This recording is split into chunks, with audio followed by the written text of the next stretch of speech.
How to get a car dealer license in California. Watch the video till the end and don't miss any important step.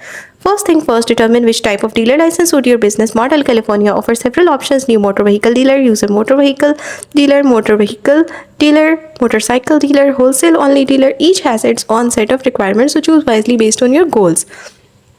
For applying, make sure you meet these requisites: be at least 18 years old, hold a valid California driver's license, secure a permanent business location that complies with zoning laws, and obtain a sales tax permit from the California Department of Tax and Fee Administration.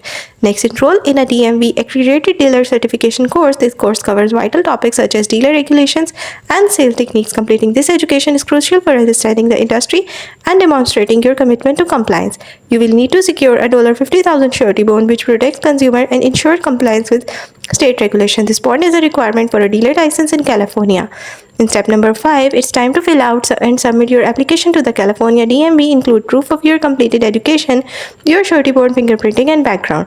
Check clearance and application fee totaling around $725 plus additional fee if you have a branch location or need dealer plates. In step number 6, after submitting your application, an inspector will visit your business location to ensure it meets DMV standards. Make sure everything is in order from your office setup to compliance with signage regulation. Obtaining a car dealer license in California involves understanding the types of licenses available, meeting specific prerequisites, completing educational courses, securing safety bond, and navigating through the application process. That's it.